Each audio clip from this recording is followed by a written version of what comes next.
Okay, so in the United States there's a store called Target, and it's kind of like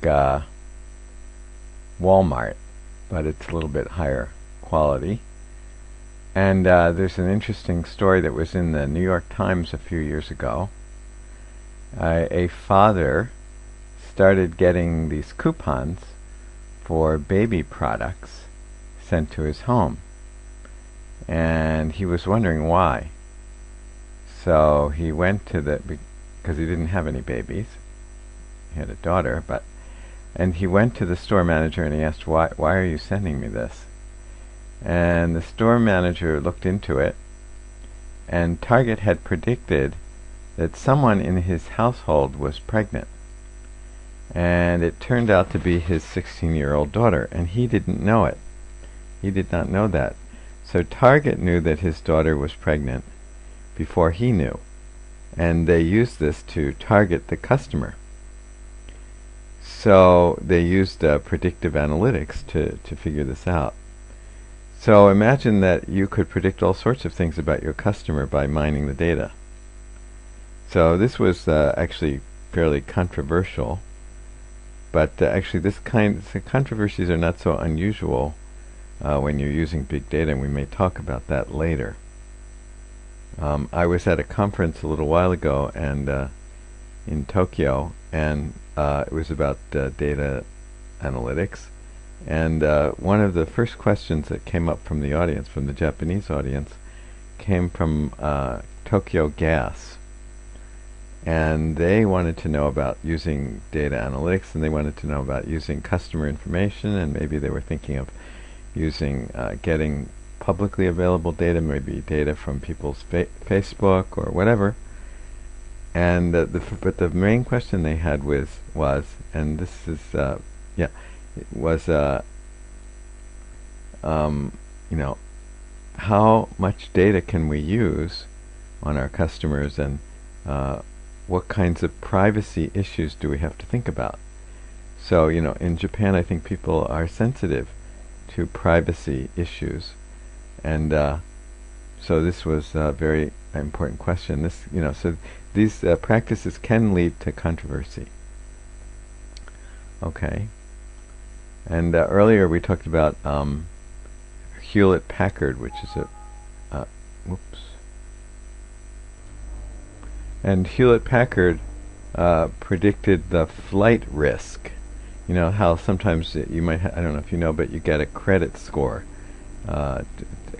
Companies use a credit score to determine whether they should give you a credit card, whether they should loan you money, and so on. And how on time you pay your bills is basically what your credit score is about.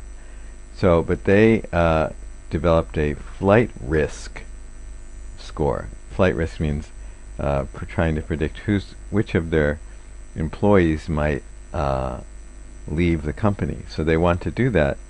So they're concerned with how to prevent key employees from resigning. So they came up with a predictive analytics model for doing this.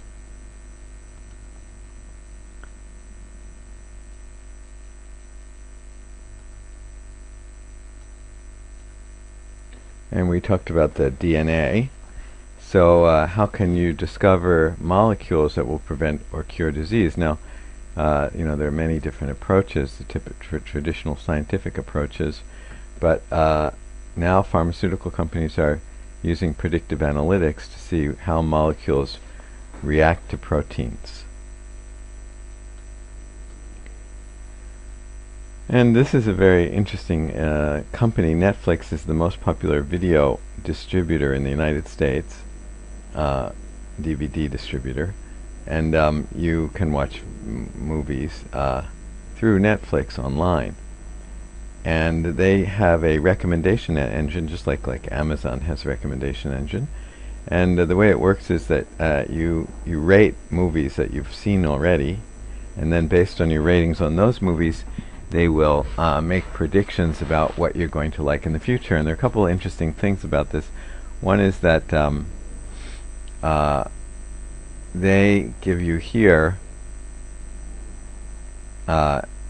their guess for whether you're going to like this movie or not.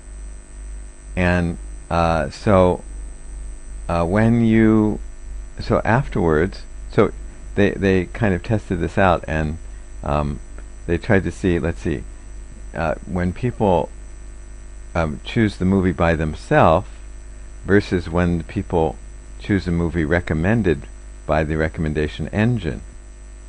So afterwards they tested to see how did people rate these videos that they watched, the different ones, that they chose themselves without the recommendation engine versus the ones from the recommendation engine.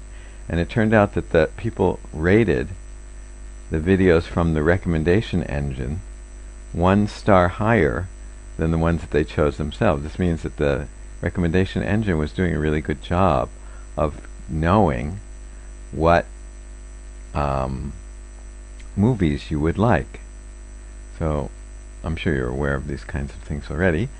Another thing about Netflix was that they think that this algorithm obviously is very important for them, and so they made a contest, and they published this, and different data scientists responded. The contest was to see if they could improve the algorithm. And the person, a data scientist from Bell Labs, which is a very famous, prestigious research company in the U.S., won the prize. So this scientist won the prize, and it was $1 million. It was a good prize. I heard that he gave that money to charity, but anyway. But what's interesting is that they did not employ movie critics or even movie watchers to try and come up with this method of determining what was a good movie or not. You know, this guy who won the prize, he knew very little about movies, but he found the recommendation algorithm. And this is a Tesco, which is a famous supermarket in the UK, and they can predict for 19% of their customers, they can predict the exact date customers will return and what they will spend within $10. So that's kind of amazing, right? Now, of course, they can't do it for all their customers, but for 19% of the customers, they can predict within $10 what they're going to spend and which day they're going to come in to spend it. So this is the power of predictive analytics. And fraud is a big problem. Detecting fraudulent warranty claims. So people come in and they say, you know, I have this warranty on my whatever, on my computer, or and I want to get my money back. And a lot of times these claims are fraudulent. And one company was able to save $66 million by determining by building an algorithm or a model that would predict which claims were fraudulent or not. And then I guess they would investigate further the ones that they thought were fraudulent. And they saved $66 million by doing this. And the Obama campaign famously used predictive analytics to market to voters. And they tried to determine who's a swing voter. Swing voter means someone who could vote for you but might vote for the other candidate. You know, there are swing voters, and then there are other voters who basically are not going to change their mind. So they are definitely going to vote for you, or they're definitely going to, or another voter definitely is going to vote for someone else. And you can't really swing their vote. You can't change their mind. So, but they tried to market to swing voters, and also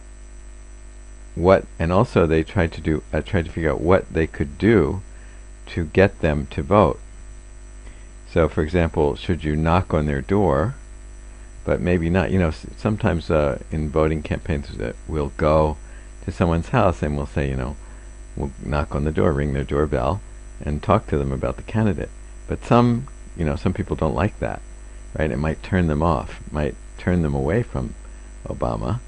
So they have to try and figure out which ones should they, which tactics they should apply to which voters, and and they use models to do this, predictive analytics models. So actually, I want you to go to this site and watch this video. And let me find it here. So I want you to go to this address and and I'll give you the video. I'll show you the page also. So here, and I want you to listen to the video and then give your own ideas for any other approaches that could have been used in the Obama campaign to find out about the voters and who's a swing voter and what tactics to use to win the swing voters. So I want you to make a list of different ideas that you have and put it down on paper and submit it to our Blackboard